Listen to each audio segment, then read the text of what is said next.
Time? That's what you were asking. All right, stand by, stand by. I swear to God, I'm gonna This stab is him. in media res. Get all your cursing out now. Probably just don't even say anything. All right, stand by. I'm gonna get Mario Maker 2. He, I might get that on my trip.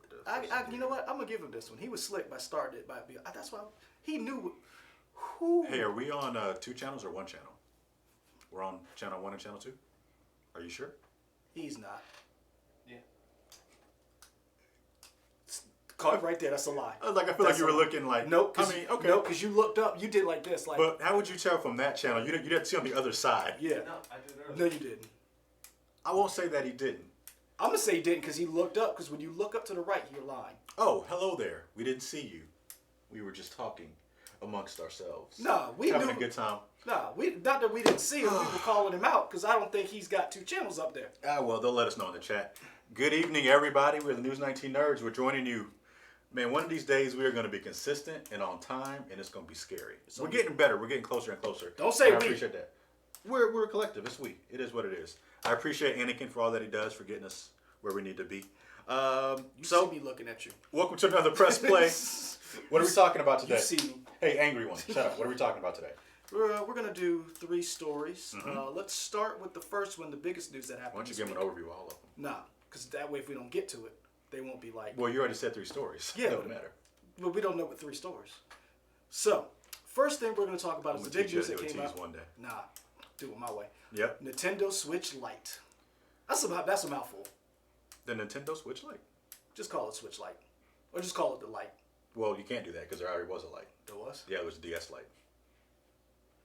Nintendo and these names. That's what I'm saying. So yeah, they already had a Lite.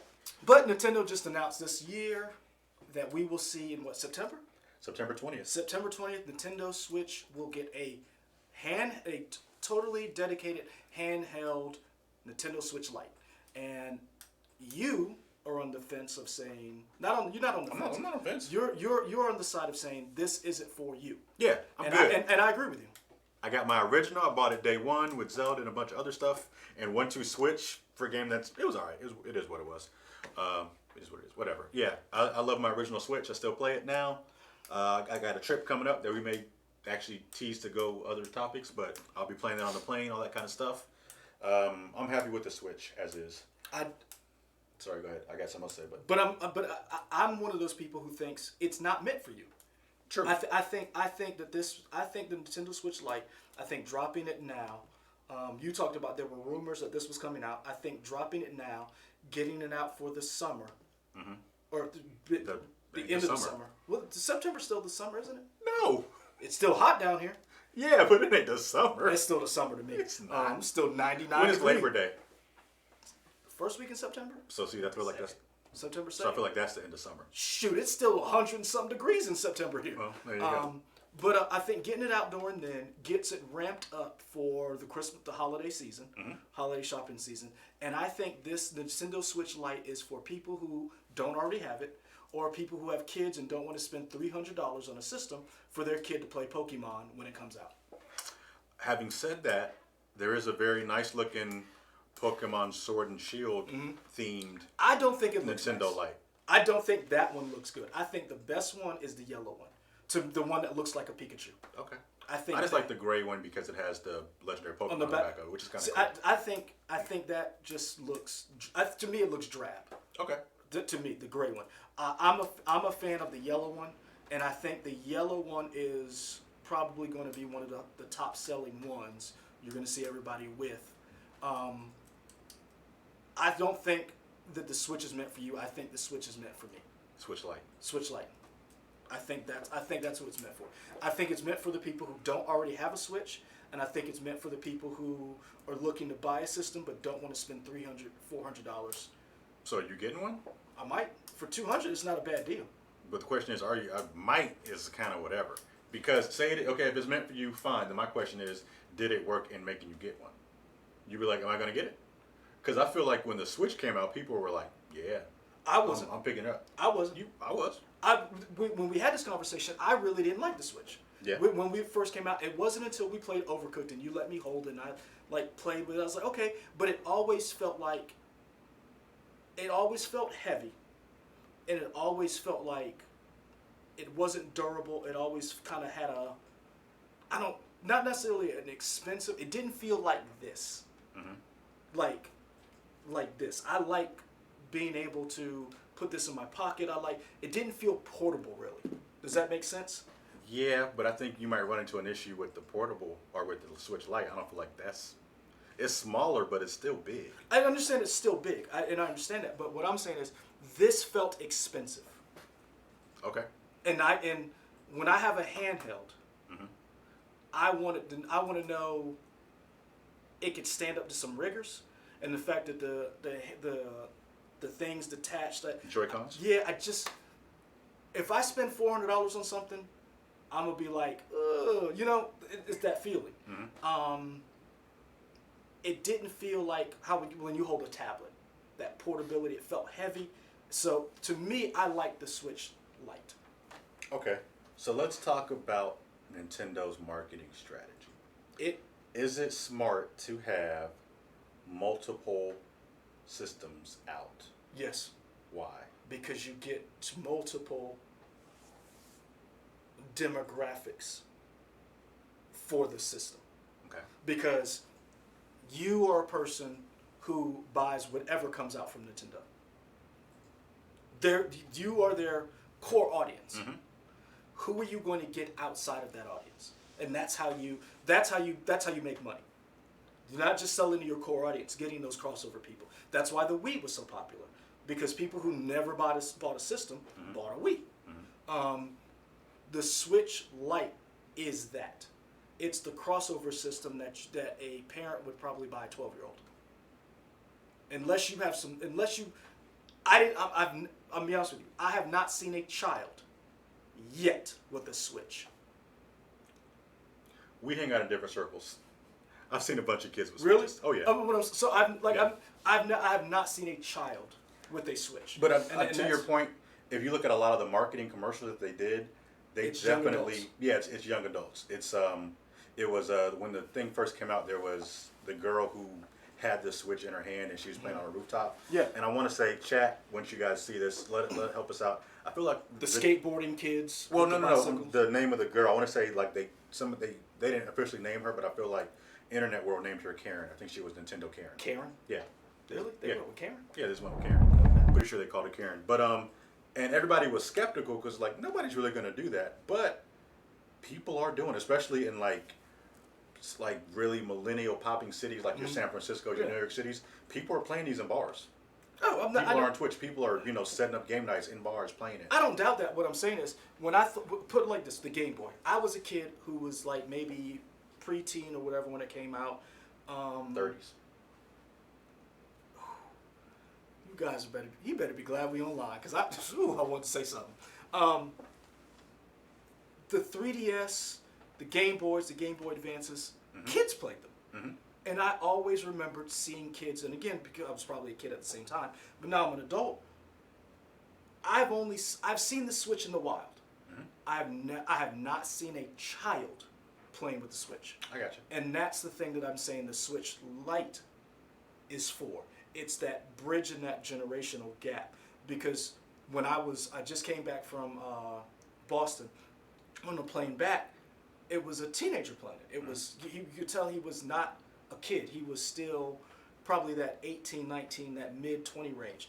One of our producers here, Turner, who just graduated college, he just bought a Switch. So I don't really see a lot of kids playing it. So that's why I said a $400 system. Because right now, everything you have right there, that's almost what? That's $700? No, it's not Yes, that it is. much. Yeah, it is. Hold on. How much is the controller? The controller's $70. Okay. How much was the The Switch? system was $300, so that's $370. Hold on. And tax? I mean, maybe we'll put it at $400. That's $400. Carrying One, case? 2, 3, 4, 5 games. Let's say they were $50 a piece. So that's $250. Case? So that's Memory like card? $650. All right, maybe $700. That's what I'm saying. Like it's Could be. that's $700 off the rip, and that's not even Not off the including- rip, because I didn't buy this all at once. This No, was no, no. over What I'm time. saying is, so, and that's not even including the extra Joy-Cons that you bought. Those came with the game. But you still had to get them.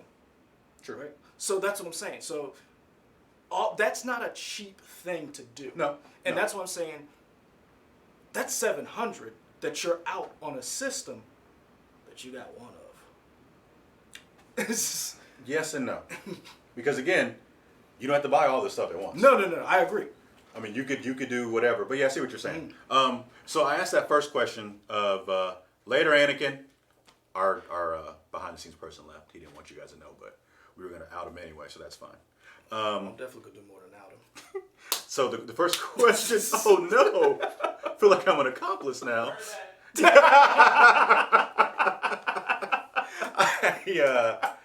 The first question I asked was, it was a good strategy. And I was just playing devil's advocate because I think it is a great strategy.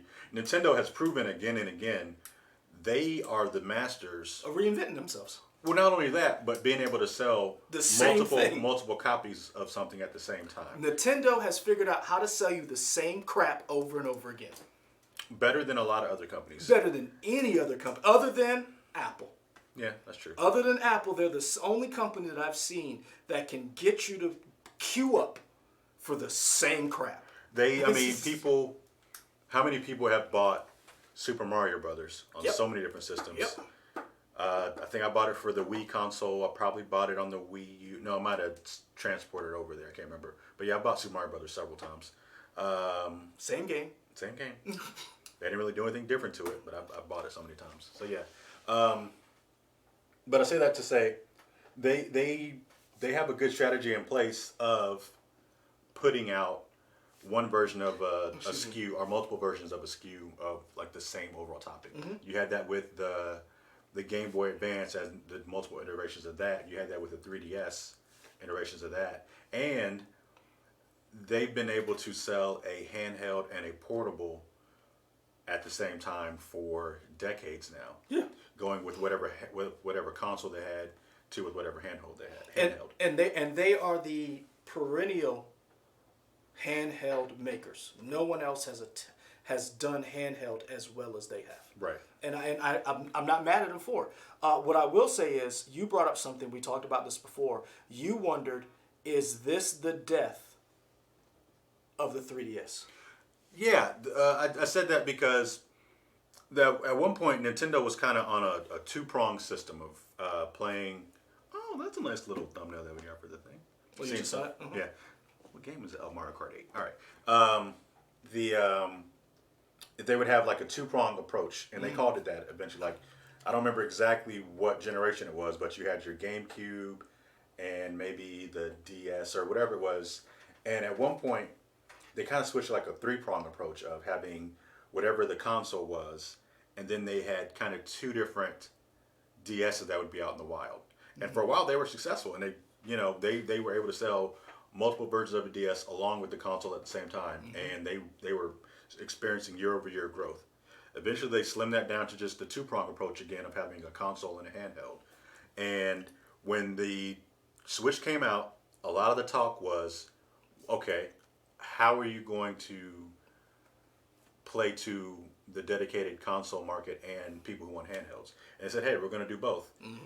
And if you work in retail or if you go to store shelves, you see less and less retail space for portable Nintendo systems for like the 3DS and all that stuff and the 2DS, and more retail space taken up by the Switch. I feel like now you don't really need a 3DS anymore because you have your exclusive dedicated handheld Switch. With that being said, the problem that I see with this approach is, are you now giving up making a straight console? Because the last just regular console was the Wii. What means define like regular console? In other words, like a PlayStation, like an Xbox, where that is the center, that like how Sony and Microsoft want that to be the center point, your brick that sits.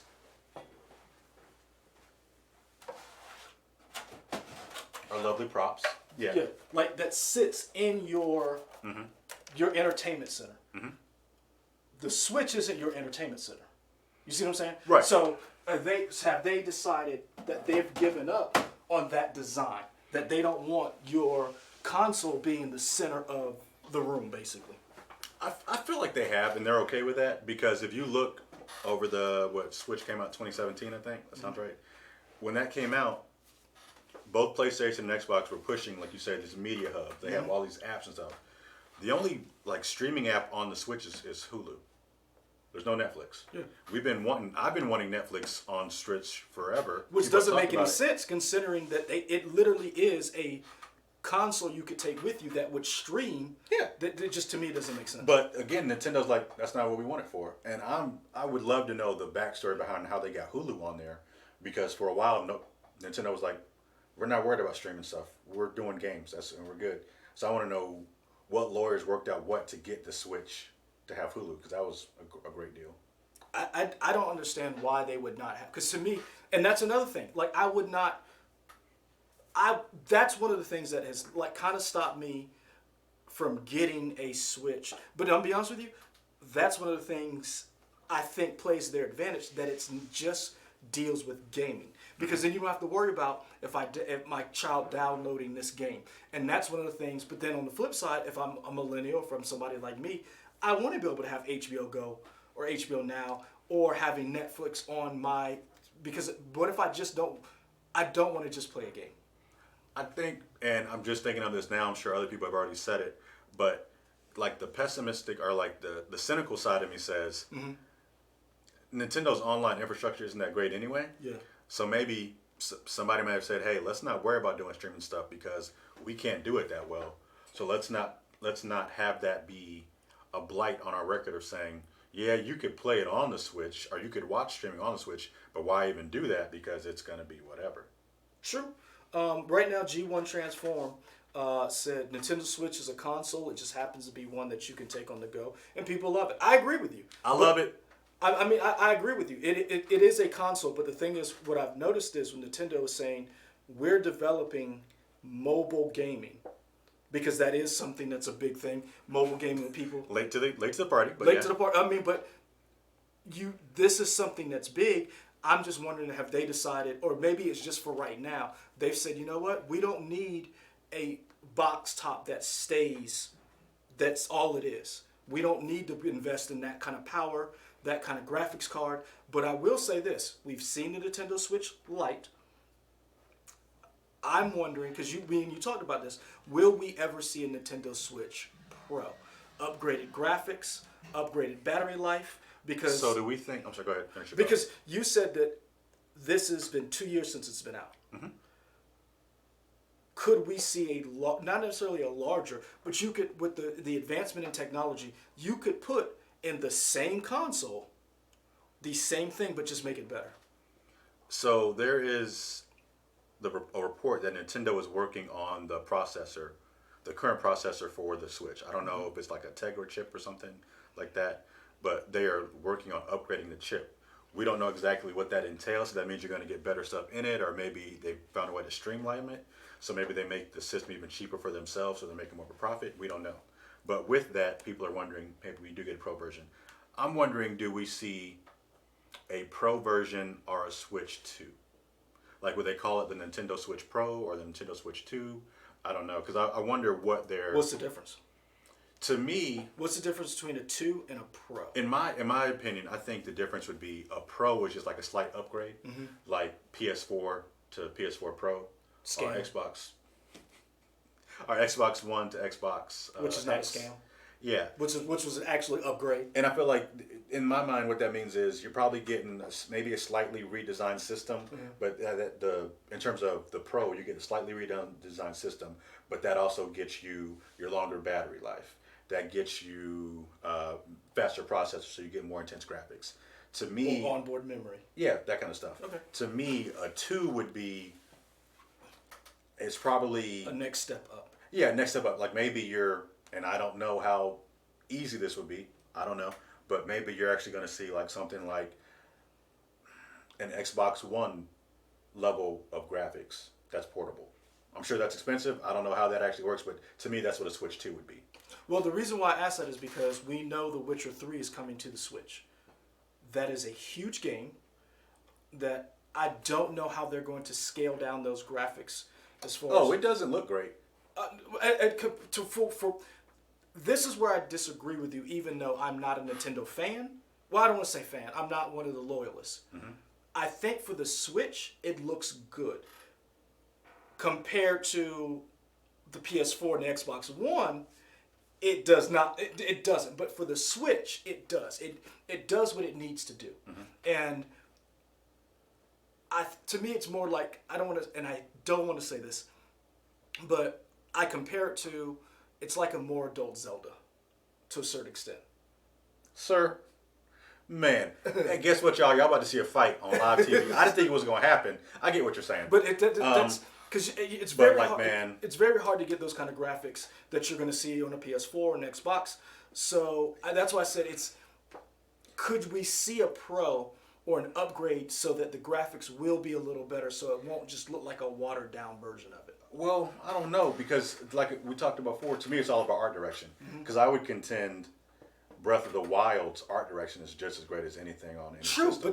but it's what you were able to do with limited amount of resources. So Yeah. you maximize what you could do. Yeah. We already know, but we've never seen the Breath of the Wild on a.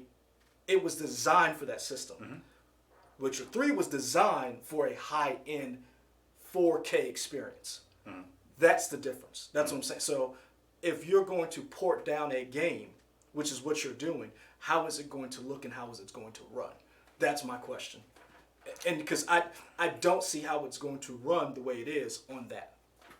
Oh, I'm sure it runs fine. It'll run fine, but it won't look. Will it look and feel as good as it did on that higher end system? No. And The thing is, with any port, I think people are already okay with that. Mm-hmm. I think the trade-off is it doesn't look as good, but you get to play it on the go. Okay. I feel like a lot of people are okay with that trade-off. You're like, you know what? If I wanted to look great, I would have played it on this. yeah. But 'Cause- maybe because the thing is, you want to play it on a plane. You want to play it while you're on a trip, just Yeah. to keep that game going. A lot of people. Perfect example. Mortal Kombat 11 recently came out, and looks incredible. Looks great on Xbox One, PS4, all that stuff. It doesn't look great here, but what a lot of the FGC fighting game community will do is the timing and stuff is still the same, so they're not worried about how it looks on here so much as just being able to practice your combos for tournaments. okay. So like I know they do that for Mortal Kombat 11. I'm sure they probably do that for Dragon Ball FighterZ. Just a lot of stuff. You can play it here to get your skills where you need it, and then when the tournament happens, you're playing it and whatever. Okay, like I said, I can understand it. That's what I was wondering, because we talked about this before with Cyberpunk 2077. Could this? Shut up. You didn't shave. You never shaved. Shaved in here. Okay. Okay. Again, a bet that you made with yourself, but still, you didn't shave. Go ahead. Because it hurt me. You hear that? CD. Hey, fans of the show, if you hadn't seen, go back and watch our E3 2019 Xbox reaction, live reaction, for the crazy bet that he made with himself that nobody told him to do, but it was great when it didn't happen. Keanu Reeves got me. Told me I He was got you beautiful. hyped. Told me I was beautiful. You thought that game was not going to come out on this generation of systems. I still contend.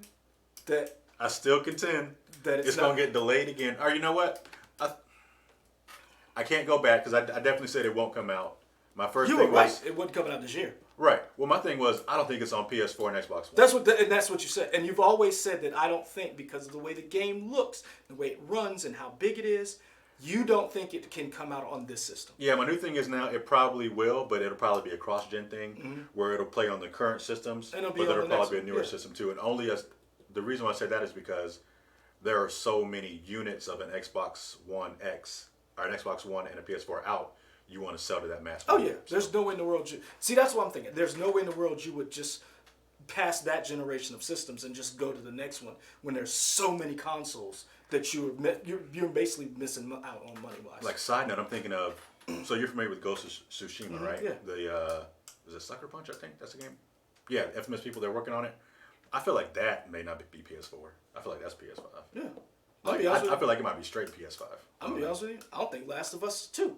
Oh, really? I mean, You know, the recent report is it's supposed to come out in February. I'm gonna be honest with you. I'll believe that game comes out when I see it on the shelf. I got you. Because there's certain games. I mean, it's like Duke Nukem. You know, how long did that? but I mean, Nukem Forever. there's certain games that they'll come out when they come out, and as long as it plays well, I'm fine with it. Take as long as you need. I got other stuff. I'm just now getting into Days Gone. How was that? I love it. You got it for cheap. I told Katie how much I got it for because I was playing it when she came home, and She's like, "What's the new game?" She was like, "What's this?" And I was How like, much you pay? I was like, "Hold on, let me tell you what happened." Because she saw, because this is what happened. We watched the trailer back a while ago. The wedding thing that we had on April the 26th was the day it came out, so I didn't buy it then. So I told her, she was like, "That's new," and then she started doing that math in her head. That's $60. Yeah. So I told her I got it for $20. It was a glitch in the Matrix. It was $20 on Walmart's website the week before E3. I scooped that thing up with a bunch of other people, and it was there, and I got it, and I've been playing The Division. I don't know, and then I was playing Anthem, so I didn't even get a chance to get into that. So I'm good. So take as long as you want with Last of Us 2. It does feel a little Last of Us 2-ish. Days Gone does. Yeah, Okay. consider because it's not hard to because it's zombies. Aren't they freakers? Isn't that what they're called? They're not. They're called. There's freakers, swarmers, and then there's the horde. Okay. I haven't gotten to the horde yet. Okay. They move like the zombies in World War Z. Okay. Yeah. So I like it. I can see why some people aren't a fan because some of Would you have liked it at $60? Maybe. Okay. Honestly, maybe because it has never glitched on me. It has because I know I'm gonna go home and then it just because I still haven't gone back and played Deus Ex, the latest one, because I got 2/3 of the way into that game and my entire save gone. Nice. So, knock on wood, I would not have mind paying $60 for it. There is some repetition, a lot of repetitive things that you're doing, but I just love getting off of the motorcycle, you get to build weapons, spiked bats, and take lawnmower blades and put them on into like bedposts. Some Dead Rising type. Oh of yeah, games and you almost. get to beat the mess out of a zombie, or you get to walk up behind somebody, hit that triangle button, and it is. Oh, I love it. I feel like you got issues you got to work out, but anyway, all right. So Anyway, we like to ramble for people who are new to our chat. Yeah, but let's get back. Are we done with the Switch Lite? We move to the next topic. Yeah, we can go. Where are we going? You ready? I don't know. You tell me. The streaming wars are here. I mean, they've always been here. No, see, this is the thing. I don't even think we're in the streaming war yet. I think we're in the streaming Cold War. Okay. I think Explain your. This is the term. reason why I say the streaming Cold War, because just like the Cold War that was supposed to lead up to, everybody's on the peripheral. No one's really, firing big shots, and no one major has died yet. Nobody has died. So this week, Tuesday, a lot of stuff came out on Tuesday. What else came out on Tuesday? Nintendo Switch Lite. Was that Tuesday? Yeah. Oh, all right. So, AT&T announced their Warner streaming service called HBO Max, and it comes out spring 2020, and it is going to be basically their attempt at a Netflix killer.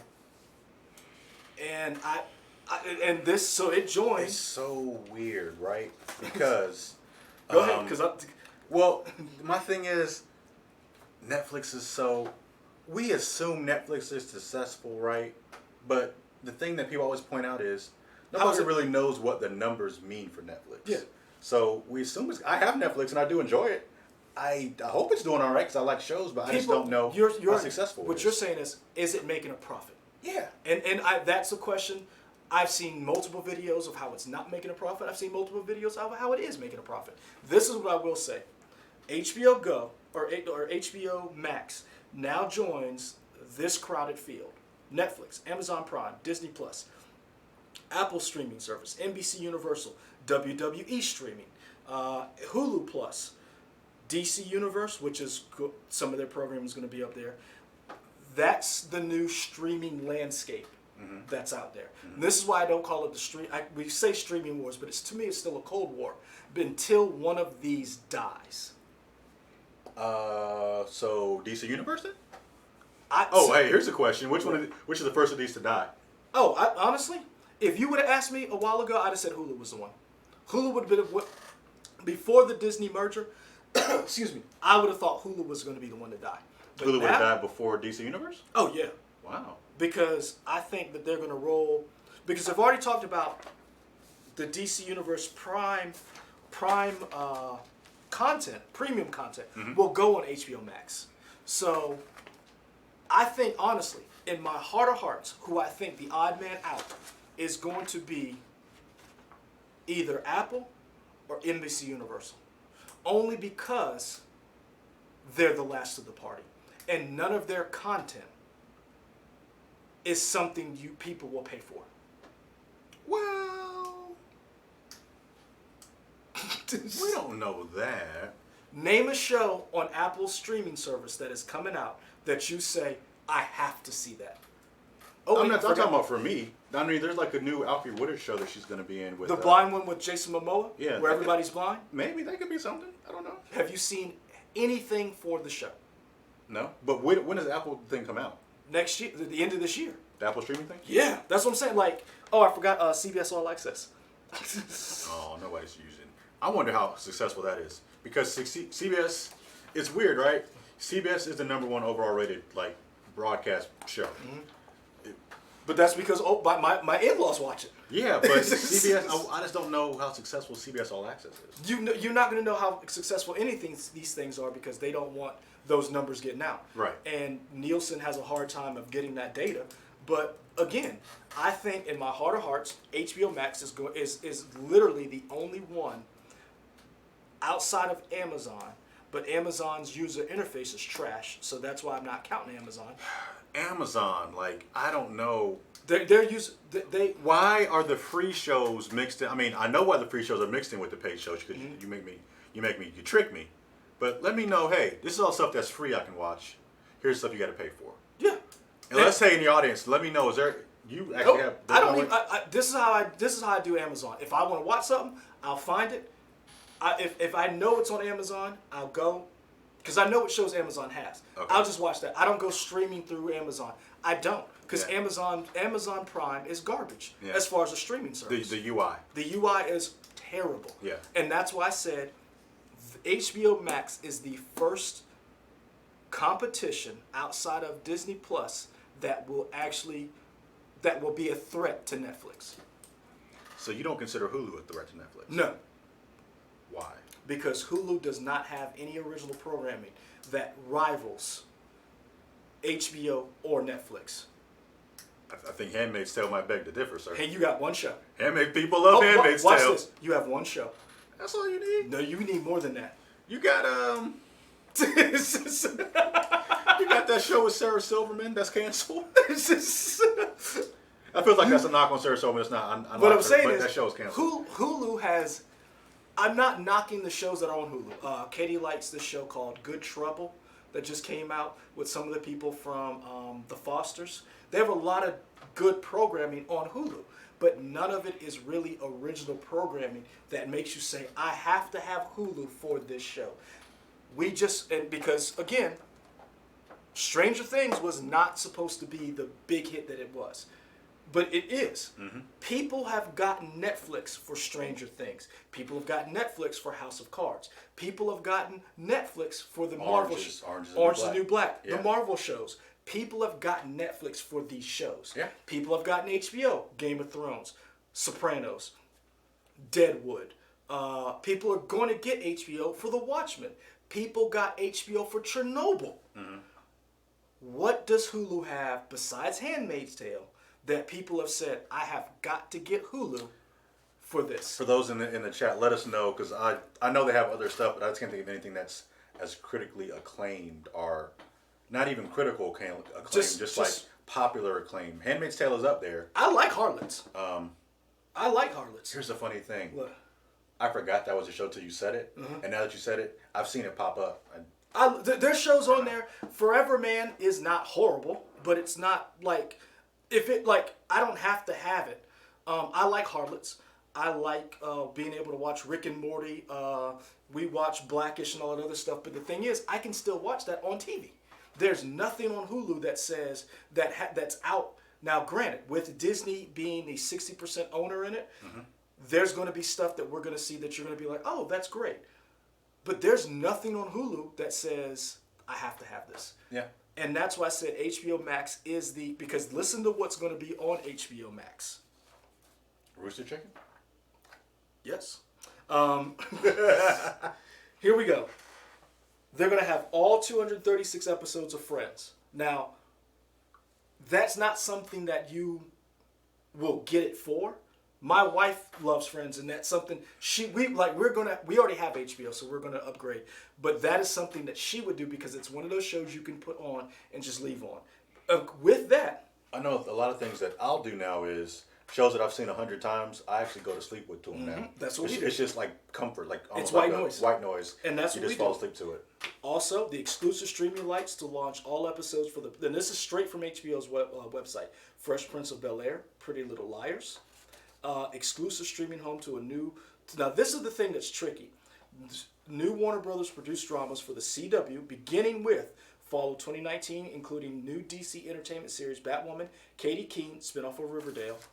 New exclusive movie production deals with Greg Berlanti, Reese Witherspoon, Big Little Lies. And so you've got those. So that's just from Warner Brothers Television and HBO Max. So that's something that's going to keep people streaming, that's going to keep the numbers up. Now, here's the new stuff. Dune, The Sisterhood.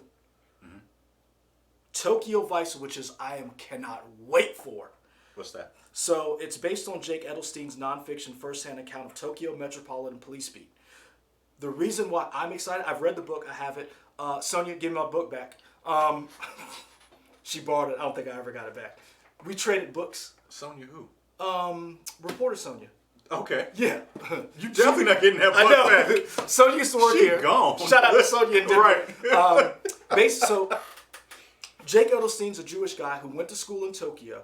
He went to school in Japan, learned the language, and got a journalism job at one of the major newspapers in Tokyo. And he covered the Yakuza, and they actually tried to kill him based on his reporting. Oh, wow. Oh, yeah, it was an amazing book. It's awesome. So you've got that. The Flight Attendant, a 1-hour thriller series based on the novel by Chris. I don't know how to say that. Kelly Cuoco. Kaylee Cuoco? Yep. Okay. What did I say? You said Kelly. Oh, okay. Love Life, a 10-episode, half-hour romantic comedy series starring Anna Kendrick, who will also produce alongside Paul Feig. Station 11, which I'm very interested in, a post-apocalyptic limited series based on Emily St. John Mandel's international bestseller. All right, stop reading. I don't need to know everything. Just tell me. Gremlins TV show. Okay. But that's original programming. Again, that's not... Now we got Stephen King's got a new show. You've got Perry Mason's coming back. David E. Kelly's got a new show. The Nevers from Josh Whedon. Again, HBO is the first, I think, outside of Disney Plus, that has a chance to take down Netflix. Because I would sign up for these shows. What does it mean to take down Netflix? Take away subscribers. Okay. Because that's what you have to do. In order to take, you have to take away subscribers. And because this is the thing. So we don't know what the price is, but here's the price point for Netflix. A basic plan for a month is $8.99. Standard plan. Is that streaming or is that the Streaming. DVDs? There's no DVD for this. They got rid of DVDs. Completely? Yeah. Dang. Yeah. I Now don't know. hold on, let me take that back. They do have a DVD plan, but this is without DVDs. Okay, This is just got straight it. streaming. Okay. Standard plan at $12.99 a month. HD content available. You can watch 2 screens at a time and download 2 at a time.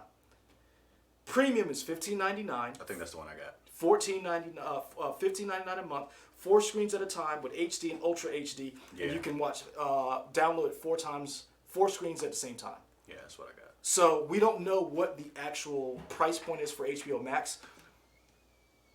But when you throw in all these streaming services, somebody's getting cut out the deal. Here's the thing, though. People keep saying that, and to me, like, I keep doing the math in my head. Oh, It's- Miles Cage. Hey, Miles, seeing your comment now. Hey, fellas. Hey, Miles. What's up? Yeah. So we gotta get better internet in here. Just you, Oh, side yeah. note, because I'm just like, we're not seeing stuff as it pops Yeah. up, which is weird, but don't matter. Although maybe it was. I don't know. Doesn't matter. What I was saying. People are always saying everything's gonna price your stuff out, but as it stands now, to me it's still cheaper than getting cable. Even if you're paying all these different numbers, True, it's but still cheaper than cable. for So now, because again, you just said you have I got the premium. the premium Netflix. It's $15.99. Yeah, So do you have HBO Go or HBO Now? I have access to HBO. So you're not so do you pay for What is Hulu? HBO? How much? 15. 15? $14.99 a month. All right, so let's say that's $30. That's $30. Do you What have- is Hulu? Hulu is I think 10. All right, so we're up to $40. Disney Plus is $7.99. All right, so $47 or So $48. $48. That's That's still not cheaper than cable. still cheap to a certain extent, and then that's not even including Amazon Plus. Yeah, Amazon Prime. Amazon Prime. Is that? But that's the $99 a year. The 129. Oh, it went up, right? Yeah. Because there's no monthly version. Right? There is a monthly version. There's a monthly Lauren, version. Lauren gets it. Okay. So All right. I forget what that is, but that's what I'm saying. Eventually, with all these streaming services, you're going to start looking when pare down when it comes to, oh, I don't need this and that's what I'm saying. We are the nerds that are probably going to have both Netflix and HBO Max. Yeah. But what's going to happen is people are going to start sharing passwords and stuff like that, and people are going to start pirating. I think HBO Max is the first one with all of this other stuff, because this is all the content that you're also going to have on there. CNN, TNT, TBS, True TV, the CW, Turner Movie Classics, Cartoon Network, Adult Swim, Crunchyroll, Rooster Teeth, Looney Tunes. So you've got your kid stuff. HBO already has Sesame Street. I mean, so you've got your, that's why I said I think this, and if they can get the user interface right, why would you go back to Amazon Prime to stream something when you can't navigate that? Yeah. A couple of I guess criticisms are just worries I have about HBO Max. What's the price? Yeah. Because if I wanted to get HBO Max now, is it going to be the same price as if I got HBO Go or HBO Now? Now right here it says if you're a current subscriber, HBO subscriber, there will be no changes to your current HBO Go or Now account or subscription. HBO Max is a new streaming platform. Go and Now will still be available as separate apps. The new service will be maximized with extensive collection of exclusive, that's You got to pay for HBO Max. yeah. So that doesn't for when you were reading it before, I thought that meant you get HBO Max automatically. No, that's an addition. and I didn't explain it well. So HBO Max is the new tiered service. Right. So Now is here. Max is here. Right. So they're keeping this. So basically they're doing tiers of content. Right. And if that's you want all the extra stuff, you pay whatever. So how much is that going to be? Because that's so many content. That's why I said we don't know. It could be 20, it could be 25. And that's why I said this is the first challenge, I think, to Netflix, because it's the first challenge of premium tiered content. Where Netflix is a buffet. But it's a buffet of so much stuff. Yeah. Always Be My Maybe, Triple Frontier. You've got Travelers. You've got Another Life. There's all those Adam Sandler movies. But the thing is, people watch. I tell you what. But people watch them. I watched the one with Jennifer Aniston, like the murder mystery one. It wasn't bad. But that's what I'm I had saying. a fun time with it. Bird Box. Yeah. People watch this stuff. So you're now saying I can get that kind of content with stars on HBO Max. That's why I said I think that's the first real threat to Netflix, because when that family of four sits down, who do you think they're going to keep Disney Plus? Which one do you think they're going to get rid of? It's going to come down between price and between what I can get from Netflix or what I can get from HBO Max. Yeah. And that's why I think this is the first. I think this is the Cold War. I think the war of attrition that's coming is going to be for subscribers. And when you go to tattle up that monthly bill, which service are you keeping? And so I'm really interested, because all of this stuff that I see right now, That's stuff I would get that service for. Mm-hmm. I would get HBO Max to see this new Dune show. I would get HBO Max for Jake Edelstein's, because he's still a reporter out there. Because now what he's doing, he deals with human sex trafficking. He writes about that. I mean, and that's why I said Apple, NBC Universal. What do you have on NBC that I'm going to pay for? So, you said something about HBO was going to have Friends. Yes. I thought NBC was going to have Friends. It's not made by NBC. Okay, that's fine. But what I'm saying is, I thought NBC was also going to have Friends. NBC is going to have The Office. Oh, Office. That's what they pay for. Okay, I don't know. It's whatever. Because remember, even though NBC put it on, Warner Brothers actually made the show. Okay. Got So that's what a lot of people are going to start realizing, that this show was on ABC, but ABC does not own that show. Right. And so that's what's going to start pulling people away, because right now we stream Friends on Netflix religiously. Mm-hmm. Now, in order, if my wife wants to see it, she better have the DVDs, or she better have When does Friends leave Netflix? 2020. 2020. Okay. Mm-hmm. Cool. Yep. But this goes back to this. That which blows my mind, that a console this sophisticated does not have more streaming capabilities on it. It's a dedicated game console. I understand that, but if you want someone to buy your console, that is an extra perk into it. Miles, going back to our previous topic, he says, "I'm pissed Sony discontinued the PS Vita.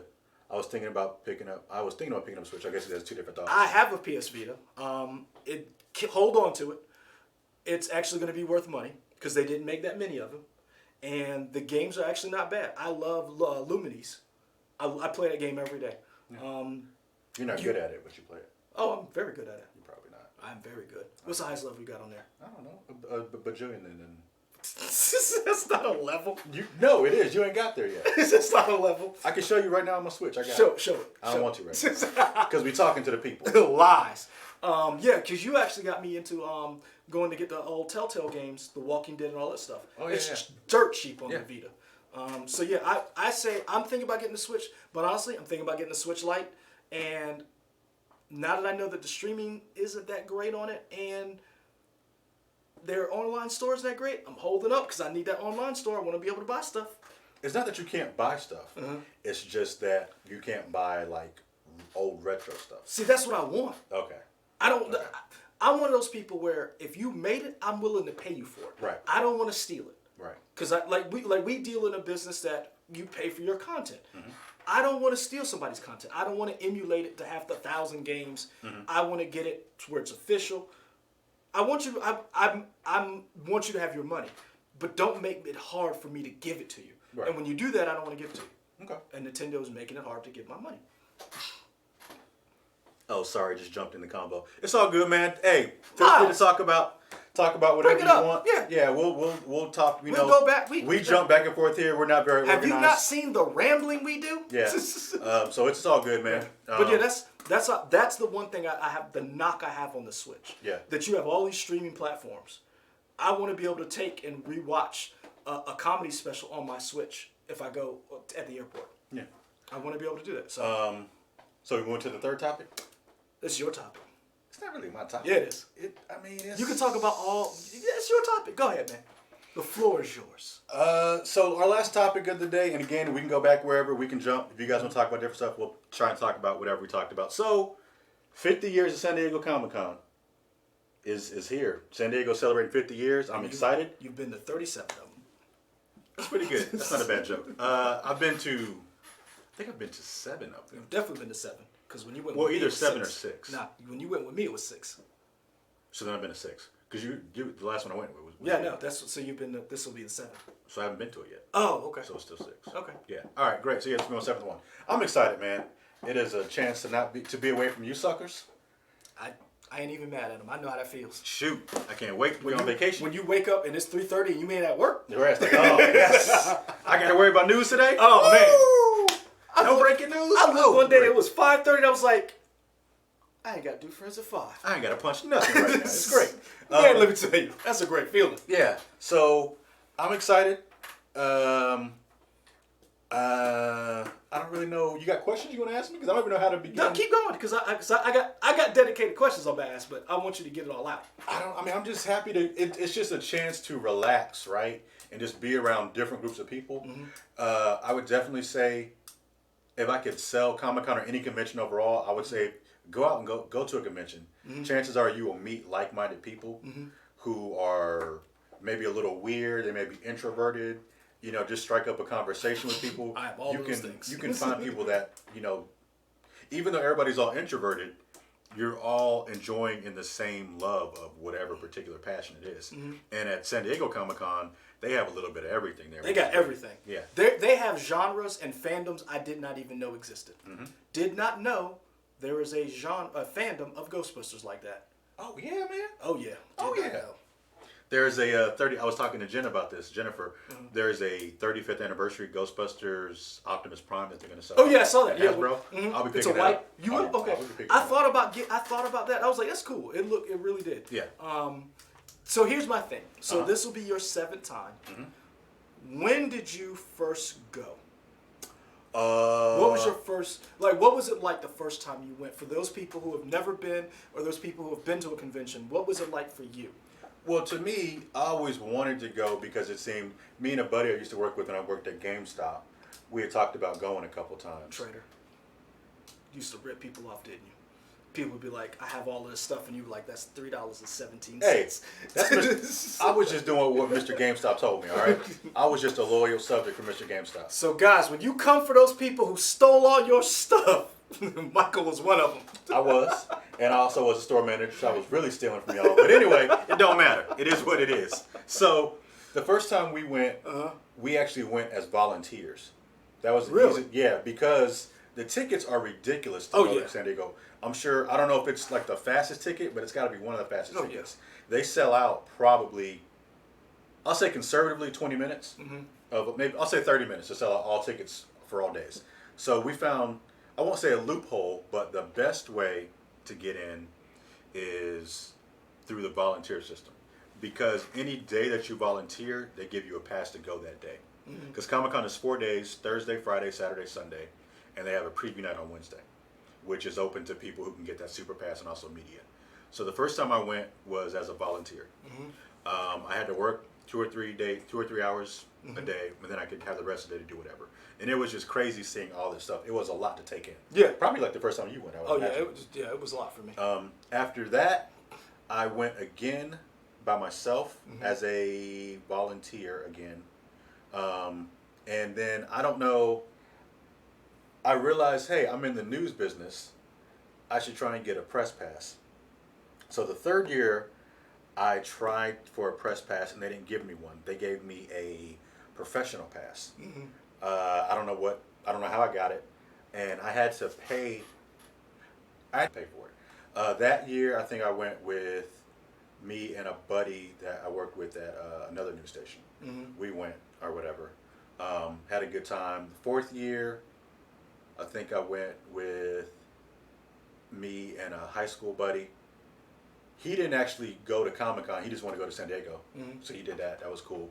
Again, at that point, that was a media pass.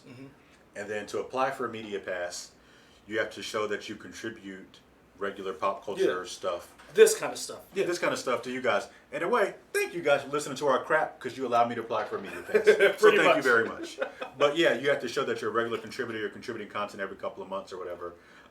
You have to show that you have bylines on different pages. And they've actually kind of tightened the restrictions as things have gone on. Because it used to be a lot of people, like blogs and stuff, and all, they could get media passes. I don't know if they still can, but I know it's a lot harder to do that now.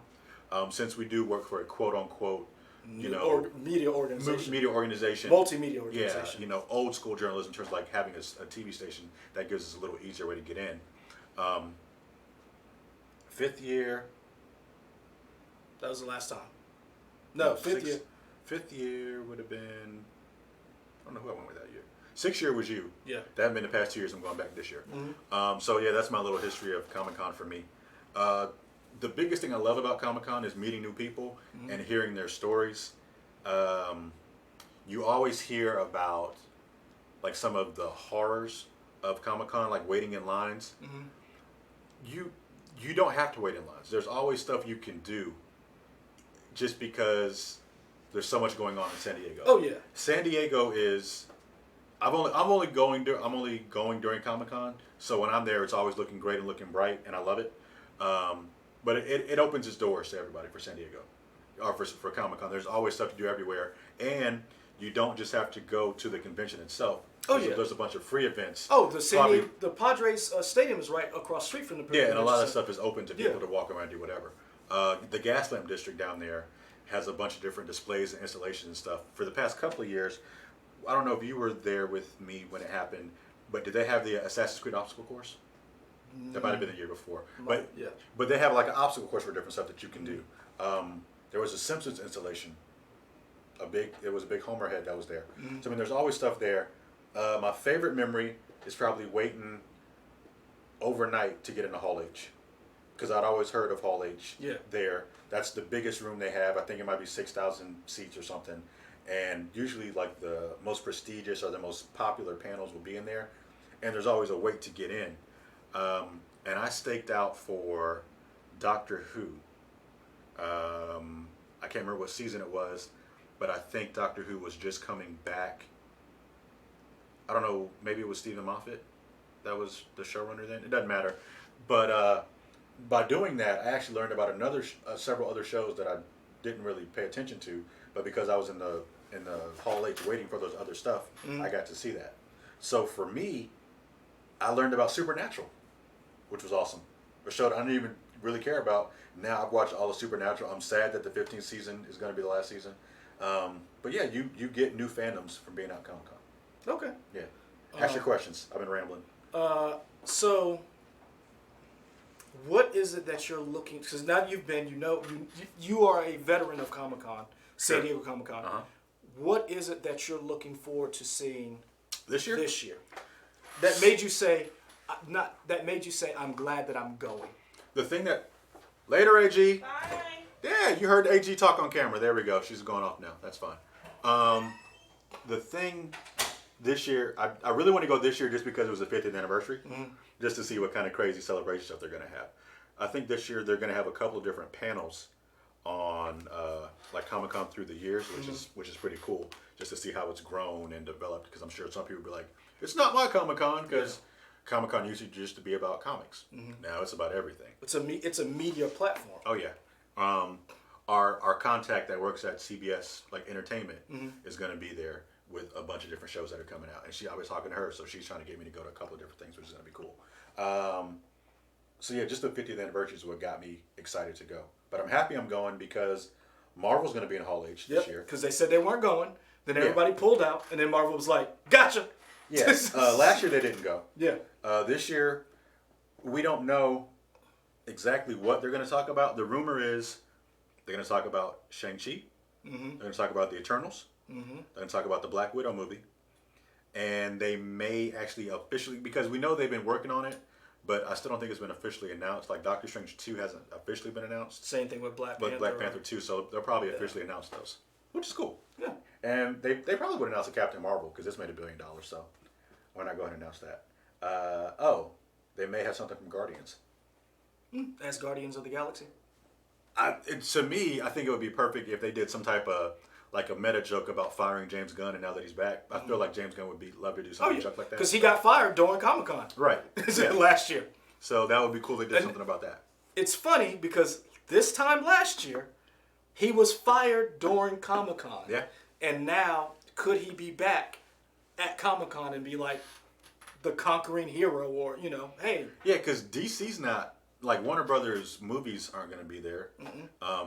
So he wouldn't be talking about Suicide Squad 2 or anything like that. So yeah, he could be there for sure. That'd be fun.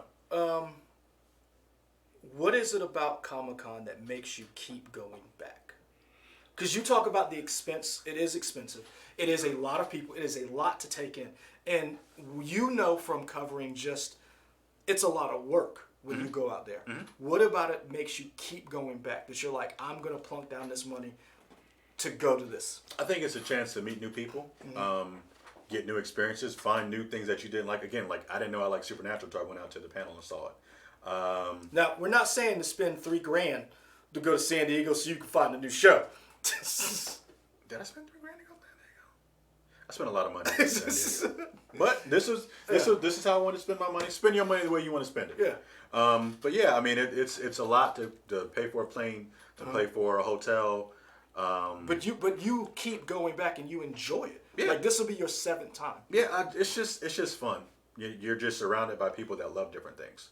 I feel like so many people are divided on stuff, especially internet fandom. People love to troll people. People love to be like, you gotta love this, you gotta love this. If you love this, you gotta hate this.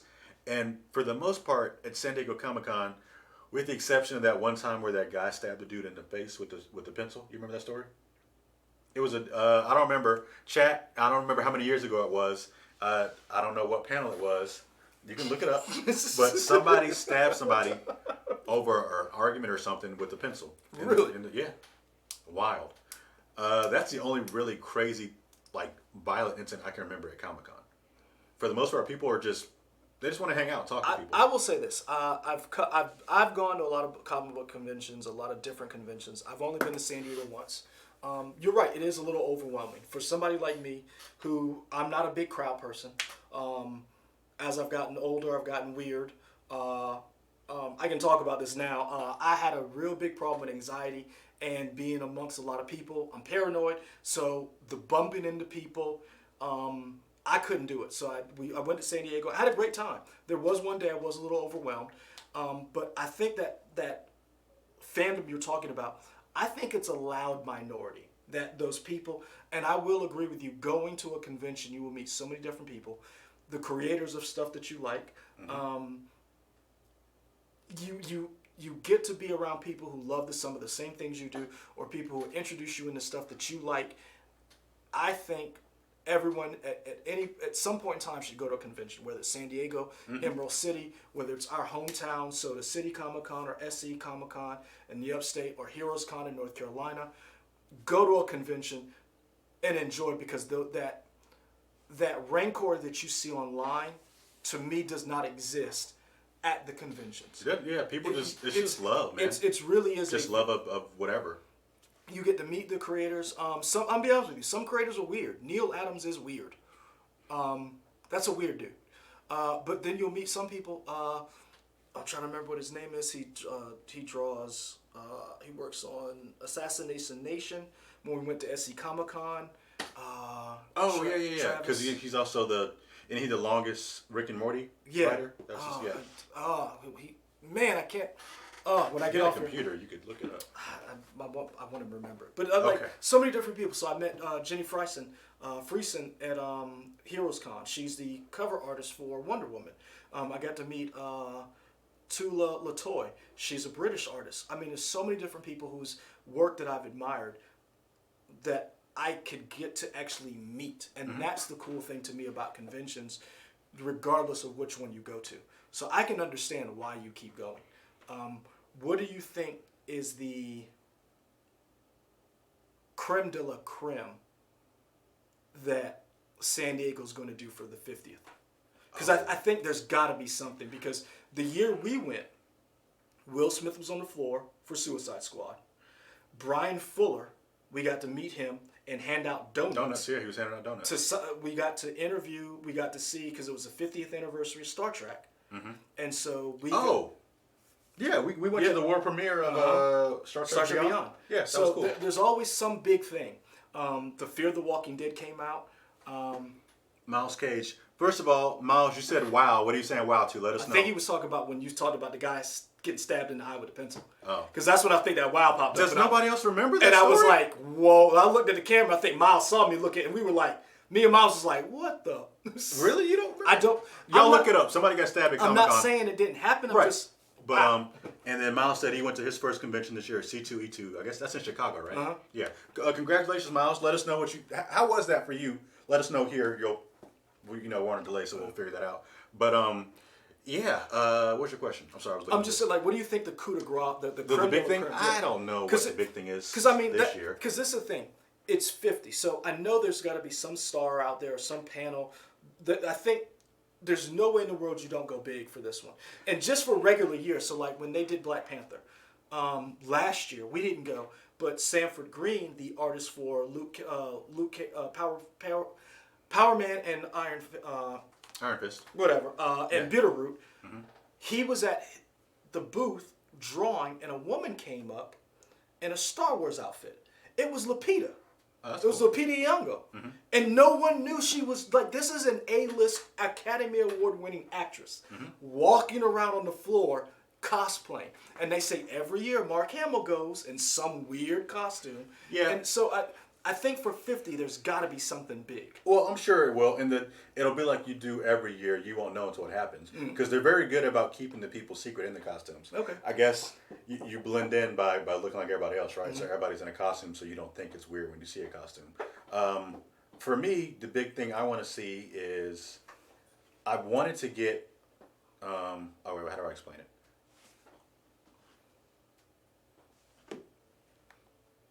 Oh, our boss. What? Our boss's boss, Rich Odell. So I sent out a tweet about me going to Comic-Con. I said, hey, is there a good place to eat? Rich said, La Puerta on the 4th. All right, okay, I'll check it out, sir. Okay. I got 5 days to be there, so I'll check it out. But,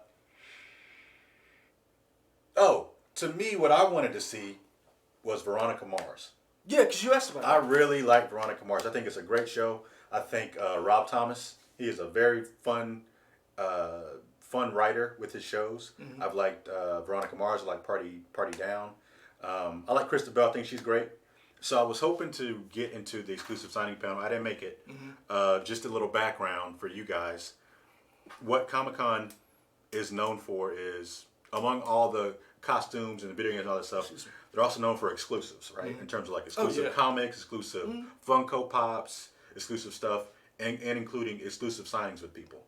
For the first couple years I went, and probably the year you and I went too, the process to get into these lines usually meant you were waiting in line for hours to draw a name to hopefully get a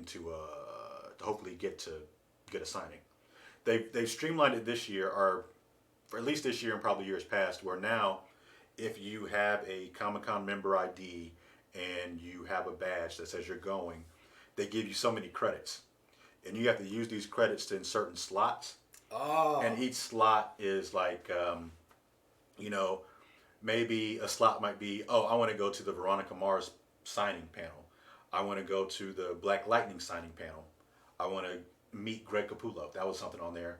Todd McFarlane was on there to get something signed from him. So, they have all that kind of stuff. In addition to that, they also have, I want to be able to purchase Funko Pops on Wednesday night at 6 p.m. I want to be able to purchase Funko Pops 2 p.m. Thursday. You have a bunch of different slots, and the more credits you put in, the higher your chance is to get selected. I put my name in for a bunch of stuff, only got selected for the Hasbro slot, which is cool because I still want to get some Hasbro stuff. But so it's I like the idea of managing expectations, because one issue that I guess is kind of negative is, in the past you might wait for hours And it sells out. and it sells out. Because that's one of the things you warned me about, because I was like, I was going to stand in this line. You were like, hey, be careful. If you stand in this line, you may not get, you may get all the way up there. And you still may not get it. Yeah. You're not guaranteed in. In this way, you're still not guaranteed, but at least you know beforehand. Yeah. Because now I know I go to Hasbro booth at this time, I show my badge, and then I can buy stuff. Yeah. Which is cool. So I kind of like that, and that kind of helps you with your show convention overall, because now I don't have to worry about waiting in line. So I'm like, I can go do something else now. And also, you're not waiting. You're making people go to other things, because if you didn't get into this stuff, then you'll find something else to do, which will drive people to other places. Yeah. That's that's cool. Yeah. I actually like that. I'm excited for you to go, because I know what it's like to be off for 2 weeks. And two, I know what it's like to be at a convention. We covered Heroes Con in North Carolina, Charlotte, North Carolina. You and Anakin did a very good job. It was a lot of work. We shot a lot of stuff. Some stuff we still didn't put up. Yeah. I still got to go back in and get some of that stuff off a memory card. It was fun. It was really good meeting some people. And I'll be honest with you, it was really one of those things where I was like, I'm glad that I had this opportunity to go, because I got it. It really dispelled all of that negativity our genre gets sometimes of being a rabid fan base where it's not inclusive. Because you saw, and the one good thing I loved about it was seeing the kids. Like seeing kids dress up and like get excited over something, or just see a fan see someone and be like, "Oh my gosh, you're so and so." That's what I really loved about going, and I hope that's something you get to see. Be like, "Oh, that's a great picture." Yeah. So saying that, I'm gonna be taking a bunch of photos on the News 19 Nerds account. I'm gonna take photos, have some videos. Okay. I may try and get interviews. Now, keep in mind, I'm on vacation. I'm not really working. I ain't even asking. So it's not going to be as well done as what you and Adam did for Heroes Con, but there will definitely be stuff up there. I yelled at him a lot. I'm also going to live stream. So we talked about this can be an expensive trip. And again, I'm sure if you live closer to the West Coast, it might not be as expensive, but whatever. So you guys can live vicariously through us. I'm going to live stream a couple of days. I haven't figured out the hours, but we'll tweet it out beforehand. We'll tweet it out on all our stuff. So you guys will know. And hopefully I'll stream for like maybe an hour or so a day, just like what the show floor is, so you guys can get a feel for that. Cool. Yeah. That's awesome. Yeah. That's like I've been to San Diego. I'm not in a rush to go back. But the one I do want to go to, there's two that I really want to go to. New York City Comic Con, because it's in New York, and I think that would be awesome. And I've never been to South by Southwest, and I wonder what that's like. Yeah. I wonder what that combination of politics, technology, movies, art, music, like, and that's in Austin, right? Yeah. Yeah. I've never been to Austin, so that would be cool to go. Overall. That's one of those things. Like, I don't want to go to Cannes. I want to know what that's like. That combination of all of those, because that's kind of like what San Diego Comic Con is. All that combination of nerd stuff, movies, television. So Miles was saying it was cool, felt a little out of place, very overwhelming. A ton of people from the Midwest. I didn't bring enough money because I had no idea. Saw the Noops About trailer. Dude, when you go to these things, bring some money. Oh, you're yeah, right, Miles. You're right. Miles is right, because Yeah. there's so much to see, and there's so many different people trying to get your attention to buy something. It really is. It can be overwhelming. Miles is right. So you taught me to temper your expectations as far as like, that's not the right word. Temper how you manage stress. Oh yeah. Because what Miles put it exactly, overwhelming a ton of people. It is a lot of people. So if you don't do well in crowds, you get anxious, you're a little more introverted, pace yourself. It ain't going anywhere, but slow down, maybe take a break, a breather, maybe take one day off. Yeah. It may seem a little nerdy, but hey, we're talking about nerd stuff, so it's fine. Don't be afraid to actually make a list for yourself of, hey, at this time I want to be at this time, and maybe have a plan B and a plan B and a plan C if plan A doesn't work out. Yeah. I want to go to this panel. Oh, I can't go to this panel. Let me go somewhere else. Yep. Because there's a lot of interesting stuff going on that you may not, even if you think you have a slight interest in it, maybe put it down as something you might want to check out. Because I found out a lot of cool stuff. There was another panel. I think I went to like a Far Side panel because I couldn't get into a room like a couple of years ago. And it was great to hear people talk because people tell great stories. Oh yeah, when we went, you stayed at the room. You saw the Ladies of Marvel, right? Yeah, I saw the Ladies of Marvel. That was a cool thing. I also got to see Cards Against Humanity. Okay. That's where our fan comes from. Okay. So I got to hear about how they got started, how they what they did. Ming-Na and Amy Jo Johnson. Which one is Amy Jo Johnson? That is the original Pink Power Ranger. Oh, Miles Cage, homie, you might be my best friend. yeah, I didn't know who that was. That's Amy. Oh yeah, Amy Jo Johnson. That's awesome. Good for you, man. I know who Ming-Na is. Yeah, that's awesome. Very cool. Still love her. Yeah, Little she's upset, awesome. Little upset she's not in the new Mulan movie. I was too, but like, who would she be? Because she was the voice of Mulan. She could have been the mom. Maybe, She could have been the mom. maybe, but they were trying to go for something different. I understand that, but you still gotta honor the original. I mean, the original. Well, here's the thing. Lion King has James Earl Jones in it. Yeah, but this is like a shot-for-shot remake. This Mulan ain't that Mulan. I understand that, but you still could have Ming-Na in it. I think they're trying to distance themselves almost from it. That's Disney. That's wrong. Ming-Na should be in this.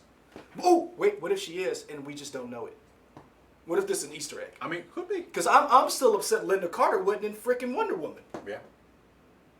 Maybe she could be in the. They said they reached out to her but yeah, I'm sorry. You need to respect the source material, and she should have been in there. Miles said the autographs were outrageously priced for people who make thousands of millions. I agree with you, man. I will. On one side, I agree with you. On another side, not everybody. Capitalism. Well, that, but also not everybody who goes is an A-list celebrity. So some people, all they do is make money off these things. Oh yeah. So I respect the hustle that they're doing, but I see both sides of that. I paid a lot of money for a photograph and an autograph signing with Jason David Frank, the original Green Ranger. Mm-hmm. And I paid for money with Walter Jones, the original Black Ranger. Mm-hmm. I paid money for an autograph with Ty Mac, the guy from The Last Dragon. Mm-hmm. So, I mean, yeah, I agree, but I was happy to pay those prices for those guys. Because those are people you love. Those are people that I love. And I'm trying to think of who I would pay for an autograph from. Sigourney Weaver. Okay, funny story. So remember when we went to do the Star Trek thing? Yeah. I came this close to ditching you. Why? Because the aliens panel was going on at the same Oh, time. yeah, you did say that. Yeah, I remember that. Yeah. And she was there? Yeah. You're right. Ooh. Yeah. Ooh. All right, calm down, This is, sir. Hey, I love Sigourney, but like, she deserved an Oscar. Well, folks, she deserved an Oscar is how we're going to go out. Maras23, how you guys like your channel? Maras. Thank you, man. We're actually about to sign off now because we actually have to go do our job that we get paid for. I'm actually going to go eat spaghetti. I have not finished the 11 yet, sir. So I need to go do that. Yeah. You keep talking to them. Yeah, so when we went to, we covered the Star Trek 50th anniversary. We met William Shatner, Michael Dorn, Scott Bakula, and I'm not saying I wasn't happy to meet those people, but You met Jerry Ryan. Again. Dang, I was happy to meet Jerry Ryan. I honestly, Michael Dorn to me was our favorite. That and the Gene Roddenberry's son. Yeah. And so that was cool. But there was a 30th anniversary? It was an anniversary panel, or 25th anniversary of Aliens.